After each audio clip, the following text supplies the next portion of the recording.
सबसे बुरा नुकसान अडानी का होगा। ईरान से सस्ता तेल मिलना बंद होगा और इजराइल को ड्रोन बिकने बंद हो जाएंगे। मोदी जी के दोस्त को सबसे ज्यादा दिक्कत होगी, अब देख लेना आप।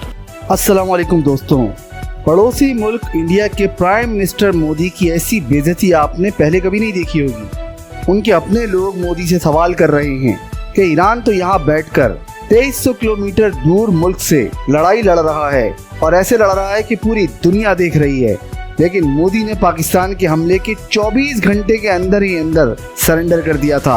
आप भी देखिए। वीडियो पे जाने से पहले हमारे चैनल बुलबुल टॉकीज को लाइक कीजिए और सब्सक्राइब कीजिए। प्रधानमंत्री ने डोनाल्ड ट्रंप को, जो जैसा विक्रम मिश्री जी बता रहे हैं, अब तो सुना दिया, सब कह दिया। यही तो आप डिमांड कर रहे थे इतने दिनों से कि प्रधानमंत्री बोले इस मुद्दे पर। आलोक जी, देखिए, मुझे लगता है कि सब कुछ बैक बर्नर पे रख देना चाहिए और स्टूडियो में बैठ के बस मोदी मोदी मोदी के नारे लगाने चाहिए। इससे ज्यादा कुछ नहीं बचा इस देश के अंदर। दुर्भाग्य है 14 बार एक देश का प्रधान राष्ट्रपति बार बार हमारी विदेश नीति को धता बता के और हमें बेइज्जत कर रहा है, हमारे युवाओं को हथकड़ी और बेड़ियां लगा के भेज रहा है, और अचल जी को थोड़ी सी भी लज्जा नहीं आती है कि सब कुछ बैक बर्नर पर रख दीजिए। अब आप कैसे राजनयिक थे आप? अरे भाई, हमारे देश की लगातार बेइज्जती कर रहा है वो आदमी। आप हाउडी मोदी और नमस्ते ट्रंप करते घूम रहे थे, हवन करवाते घूम रहे थे। इन्होंने, मानक जी ने भी बहुत सारे हवन दिखाए थे। अब एक हवन और करवा लीजिए, यहाँ पर सारे बीजेपी वाले हवन करवाएं, इजराइल जीत जाए। मुद्दे पर आते हैं मानक जी। बात यह है कि आज ईरान 2300 किलोमीटर दूर जाकर लड़ाई लड़ रहा है और इजराइल से पूरी तरह से लड़ाई लड़ रहा है। वो अपने अस्तित्व की लड़ रहा हो, अपनी अस्मिता की लड़ रहा हो, किसी भी तरह से लड़ रहा हो। लेकिन दुर्भाग्य है कि हमारे नरेंद्र ने 24 घंटे के बाद सरेंडर कर दिया और सब कुछ बैक बर्नर पे रख दीजिए। मोदी जी ने बिल्कुल जो है वहां पर बहुत गंभीर मुद्दे की बात की है, सीरियस टॉक किया है। अरे मोदी साहब, दो बात ये भी कह देते कि आज आप पाकिस्तान का जो सबसे बड़ा टेररिस्ट का जो जन्मदाता है वहां का, उनका सेना अध्यक्ष, उससे आप क्यों मिल रहे हैं? हम बैक बर्नर पे रख देते कुछ चीजों को। लेकिन दुर्भाग्य यह है कि 35 मिनट बात की और उसमें एक बार भी नहीं कहा कि क्या पाकिस्तान के युवाओं को भी आपने हथकड़ी और बेड़ियां लगाकर भेजा था? मेरे देश के लोगों को भेजा आपने? ये भी पूछ लेते। अनीस मुनीर से आप मिल रहे हैं, किस लिए मिल रहे हैं? और पाकिस्तान को आपने टेररिस्ट, एंटी टेररिस्ट फ्रंट का vice president UN security council में बनवा दिया, इसमें भी बात कर लेते। ये भी पूछ लेते कि भाई जो सबसे बड़ा आतंकवाद का जन्मदाता है उसको पैसे कैसे दिलवा दिया आपने आईएमएफ से? हम तो सब कुछ बैक बर्नर पे रख देते।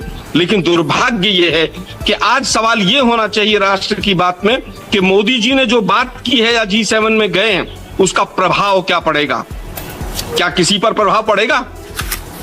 यूक्रेन और रशिया की तो वॉर रुकवा दी थी पापा जी ने, लेकिन क्या अब अपने यहाँ पर जो घर में जो सवाल है उनके जवाब दे पाएंगे? बहुत गंभीर बात की है उन्होंने कि देश गंभीर है कि नहीं, विश्व गंभीर है कि नहीं। तो मोदी साहब, आप गंभीर हैं क्या आतंकवाद से? वो 4 आतंकवादी कहाँ हैं? किसी बीजेपी के लीडर के घर से तो नहीं निकलेंगे किसी दिन। मैं बहुत बड़ी बात कह रहा हूं। कहां चले गए वो? उनको जमीन खा गई आपके वो ड्रोन प्रोन, कहां चले गए सब? दुर्भाग्य ये है कि पुलवामा की जांच आज तक आपने पूरी नहीं कराई। आप पूरे विश्व का आतंकवाद पर आलोक जी बहुत गंभीर आरोप लगा रहे हैं आप। आलोक जी बहुत गंभीर आरोप नहीं लगा रहा हूं, मैं तो सवाल पूछ रहा हूं भाई। कहीं से कहां से निकलेंगे जरा बता दो भाई, कहां चले गए वो? हम तो सब कुछ बैक बर्नर पे रख देते, चारों को सड़क पे खड़े होकर फांसी दे देते उनको, हम बैक बर्नर पे रख देते। लेकिन दुर्भाग्य यह है कि यहाँ पर बहुत से हिंदुस्तान के मीडिया ने तो इस्लामाबाद, कतर, पता नहीं कौन कौन से शहर जो थे कब्जा के नोएडा के स्टूडियो में डाल दिए। अच्छा ठीक है, ये हमारी डिप्लोमेसी रह गई। आलोक जी एक चीज और जरा, 2 रुपये के ट्रोल चलाते। विदेश नीति आजकल ये रह गई है कि वहां जाकर अडानी नीति बना दो। सबसे बुरा नुकसान अडानी का होगा। ईरान से सस्ता तेल मिलना बंद होगा और इजराइल को ड्रोन बिकने बंद हो जाएंगे। मोदी जी के दोस्त को सबसे ज्यादा दिक्कत होगी, अब देख लेना आप। सबसे पहली चीज तो ये दिक्कत आएगी और सबको आएगी ये दिक्कत। जिस तरह से ऑयल का प्राइस बढ़ेगा, इन्फ्लेशन होगा, उसको कैसे कंट्रोल करेंगे आप? मुझे नहीं लगता कि किसी भी तरह से कोई भी रास्ता है।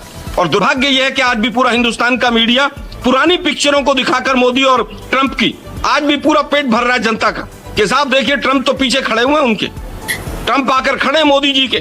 पूरा हिंदुस्तान का मीडिया पूरी आंखों में धूल झोंकने पे लगा हुआ है।